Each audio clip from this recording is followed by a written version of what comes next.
Hey guys, what's up? And welcome back to my channel. It's Josh. I know I have been out of touch with you guys here on YouTube quite a bit recently. I really apologize for that.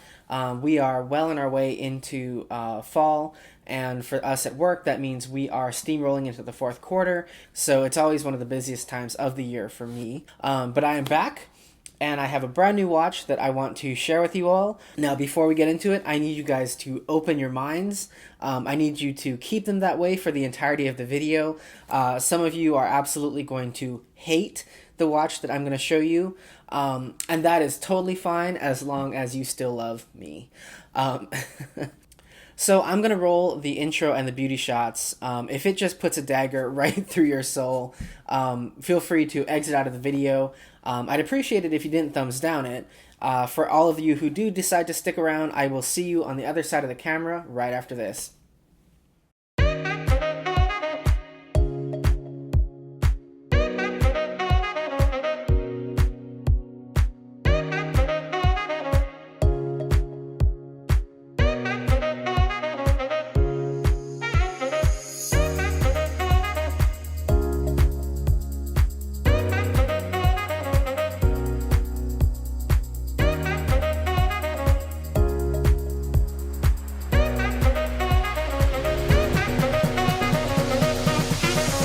Alright guys, so for those of you still with me here, today we are looking at the gorgeous gold Seiko Turtle.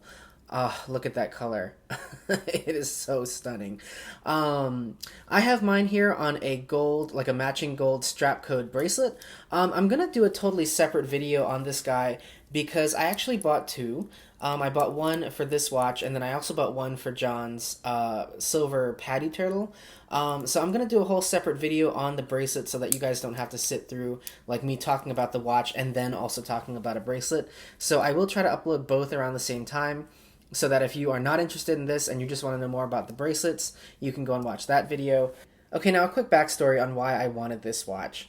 So back when I was like 14 or 15, I was just starting to get into watches. I was just starting to, spend money on watches. And I bought this like hideous Michael Kors like diver style watch. It was this obnoxious giant kind of gold case, blue face. It looked like a cheap Submariner knockoff.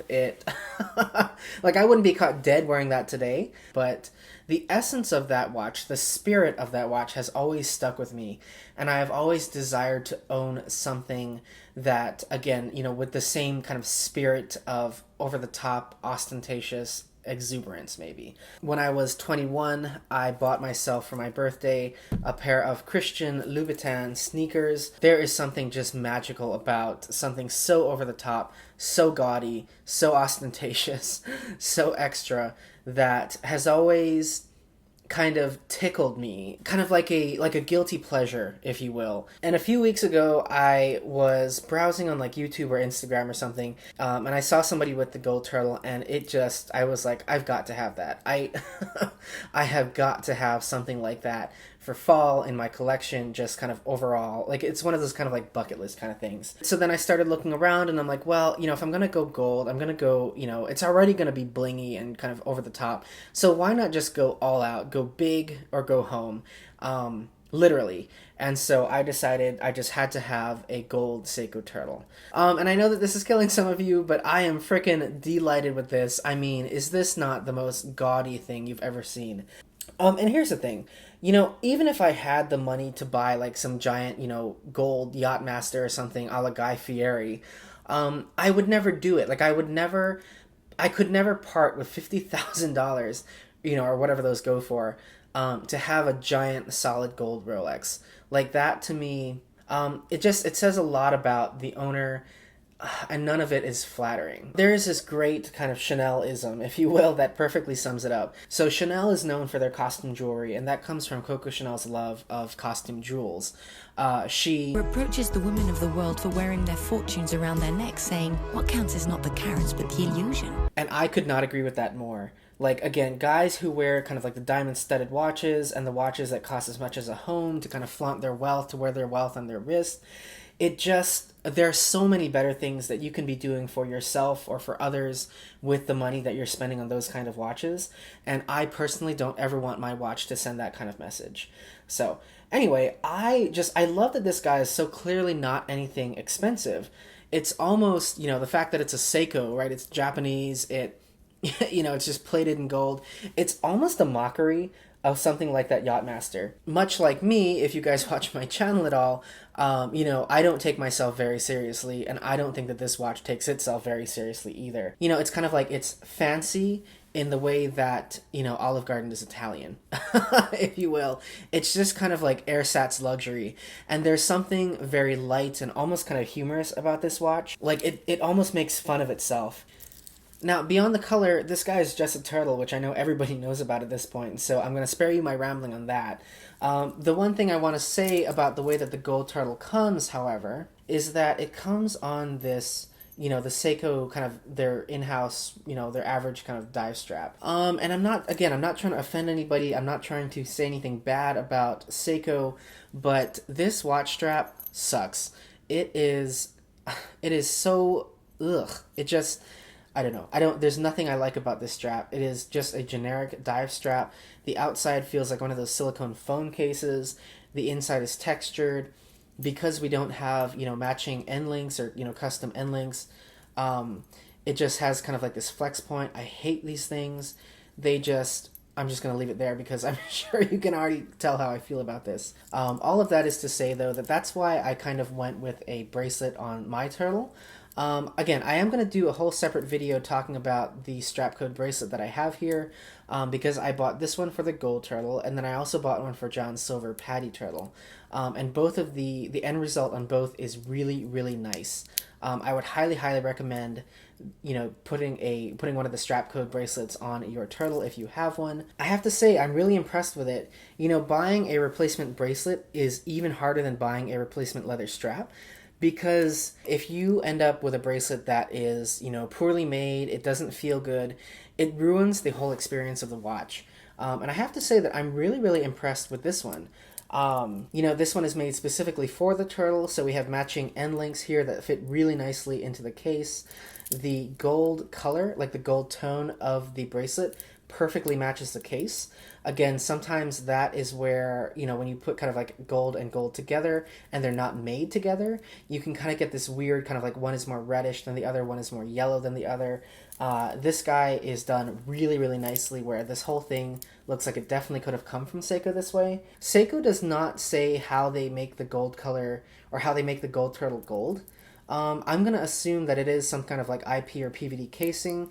I also haven't heard too much about, people seeing this coating scratch off or, get dinged or anything like that. So I'm going to hope that this holds up pretty well, and we'll see. I'm hoping the same thing is true of the bracelet.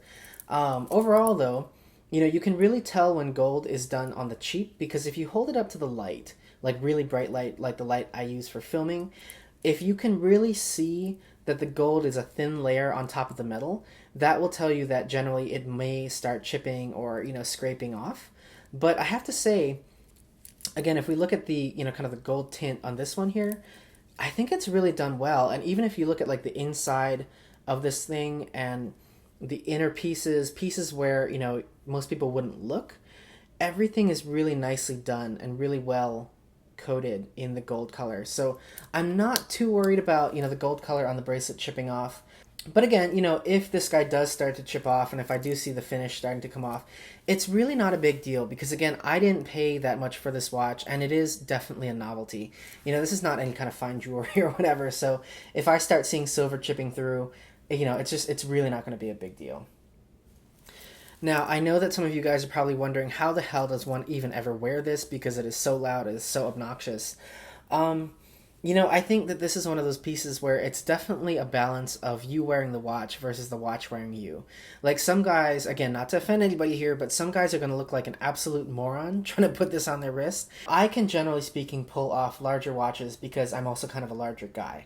I also, though, tend to dress in a very sedate manner, and so I always rely on my watches and my shoes and other accessories to kind of elevate or add some, sparkle to an otherwise kind of bland outfit. So, for example, if I'm going out for a night or something like that, I can pair this guy with a pair of black trousers, a pressed white dress shirt, maybe something like that, and then again, pair it with the Louboutin shoes, and now I've kind of elevated that kind of bland, just black and white outfit into something that is really kind of, there's something that grabs the eye, and it's not just kind of your average black trousers and a white shirt combo. And then the other thing I can do is I can pair this guy with something like my grandmother's Cartier Love bracelet, and I've got some other kind of like gold and enamel cuffs that I like to wear.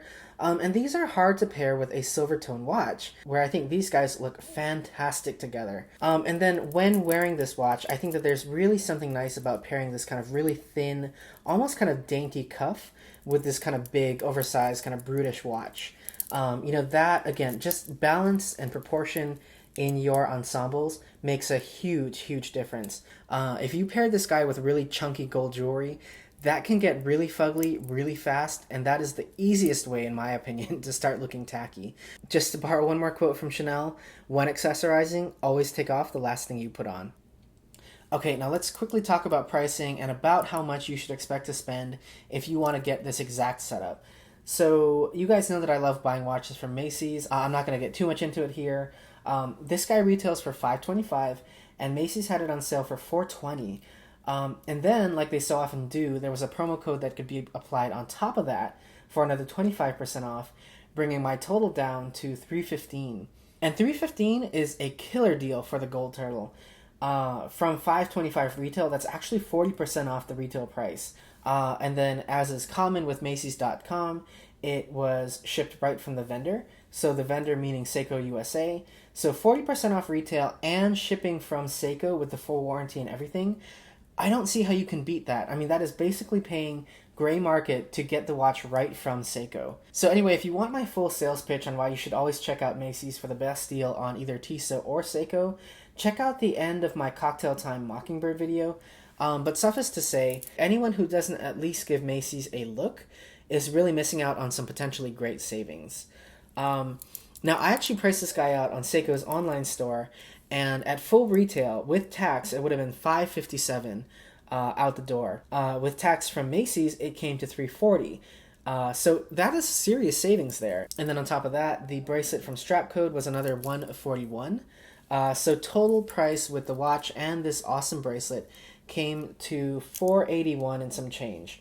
So that means that I got this watch and this great bracelet for less than the retail price on the watch itself.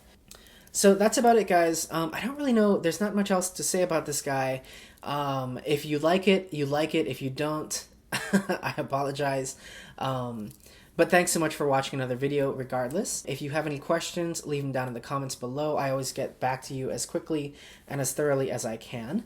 And then again, check out the Strapcode bracelet video that I'm going to upload around the same time here, because that one will probably be more interesting and more like in-depth on this actual setup as well. So I will leave it there. I hope you guys are having a great fall. I hope that it's cooling off wherever you are, and I will talk to you soon. Take care.